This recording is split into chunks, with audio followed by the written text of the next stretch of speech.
আজ বিশ্ব রাজনীতি অস্থির।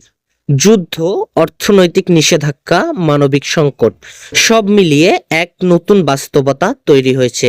এই প্রেক্ষাপটে প্রশ্ন উঠেছে, এটাই কি মুসলিম দেশগুলোর এক হওয়ার সময়? বিশ্বে প্রায় 50টির বেশি মুসলিম প্রধান দেশ রয়েছে, যেমন সৌদি আরব, তুর্কি, ইরান, পাকিস্তান এবং ইন্দোনেশিয়া। প্রতিটি দেশের রয়েছে নিজস্ব শক্তি, সম্পদ ও কৌশলগত গুরুত্ব। যদি এই দেশগুলো রাজনৈতিক ও অর্থনৈতিকভাবে এক প্ল্যাটফর্মে দাঁড়াতে পারে, তাহলে বৈশ্বিক শক্তির ভারসাম্যে বড় পরিবর্তন আসতে পারে। 1969 সালে গঠিত হয় অর্গানাইজেশন অফ ইসলামিক কোঅপারেশন বা ওআইসি। উদ্দেশ্য ছিল মুসলিম দেশগুলোর ঐক্য ও সহযোগিতা বৃদ্ধি করা। কিন্তু বাস্তবে দেখা যায় আঞ্চলিক দ্বন্দ্ব, মতাদর্শগত পার্থক্য ও ক্ষমতার রাজনীতি ঐক্যের পথে বড় বাধা হয়ে দাঁড়িয়েছে।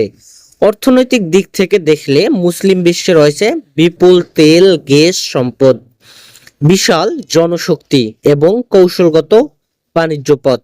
যদি পারস্পরিক বাণিজ্য বৃদ্ধি পায়, একক মুদ্রা বা অর্থনৈতিক জোট গড়ে ওঠে, তাহলে বিশ্ব অর্থনীতিতে শক্তিশালী অবস্থান নিতে পারে। কিন্তু প্রশ্ন হলো, ঐক্য কি শুধু আবেগে সম্ভব, নাকি বাস্তব কূটনীতি, পারস্পরিক শ্রদ্ধা ও দীর্ঘমেয়াদী পরিকল্পনা? আজ মুসলিম বিশ্বের সামনে দুটি পথ: বিভক্ত থেকে দুর্বল থাকা, অথবা মত পার্থক্য ভুলে বৃহত্তর স্বার্থে এক হওয়া। ইতিহাস বলে ঐক্য শক্তি দেয় আর বিভক্তি দুর্বল করে। এটাই হয়তো সময় নতুন করে ভাবার,